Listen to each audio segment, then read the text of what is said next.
After my first term in office, at the end of the 2 years, the city was ahead of its timeline. From being a year and a half behind, being a year ahead instead of being behind.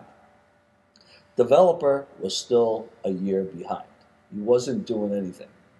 So after my reelection 4 years ago now, right after the meeting, election was Tuesday. Thursday we had our meeting. I walked in the meeting room. Everybody was there, the cities and the developers people.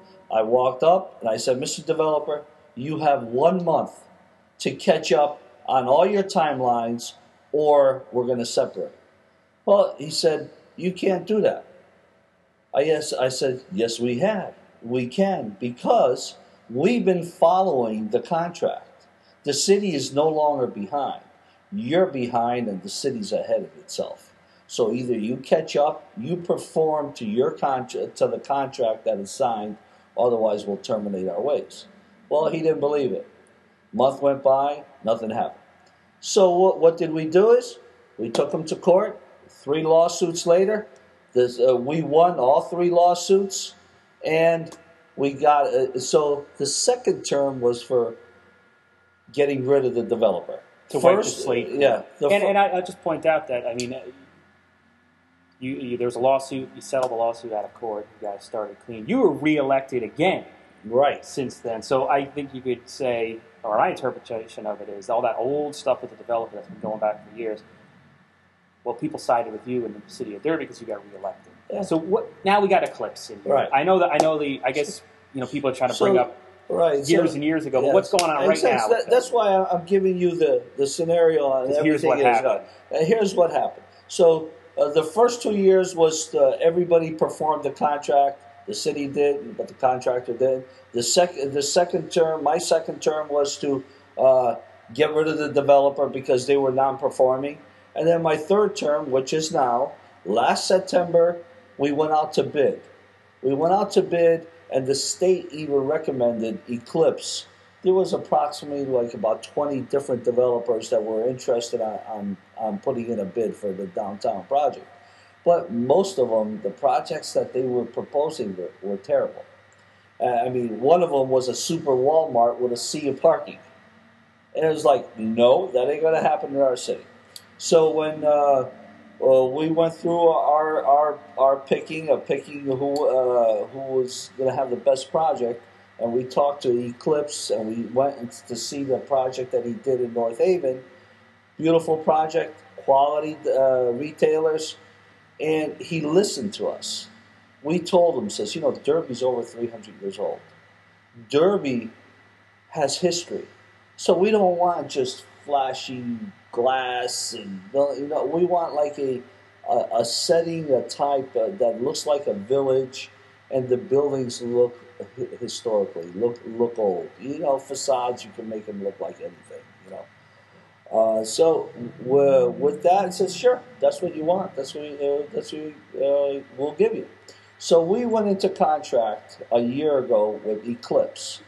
Now, with this contract, they had a year to do their due diligence, meaning that at the end of the year, if they felt that the project wasn't doable, they would walk away from the project. They would say, sorry, Derby, we're going somewhere else. Your project is too hard to do. But they came back, says, Derby, we love the project. Our bankers love the project. Our finances are locked in place.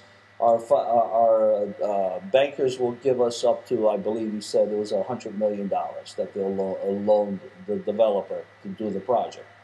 Says we have 9 leases that are. There's interest. There's no signed. There's no pre-leases signed. Exactly. These leases are waiting to be signed. They're committed. They're waiting to be signed as soon as they sign the lease with the anchor store. They're in negotiation right now with the anchor store, and it's a large retailer that a lot of people like.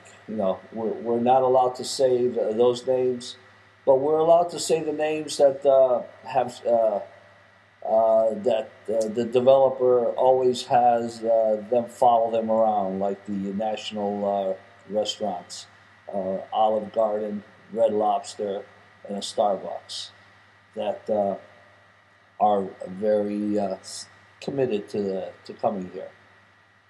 And so getting their finances in order, getting leases, and start the process of purchasing property. And they announced that Life Touch is under contract. They're waiting to have the closing. As soon as they have their closing, they will start site improvements. And over the winter, the next phase is to start negotiating with the rest of the property owners. They're hoping, Doug is hoping to by the spring of 2012 to start, and spring of 2014 to be finished. So, economic development, being involved in business, being a business owner for many years, you truly end up understanding something. Businesses pay taxes, and they don't use the tax services that they're paying taxes.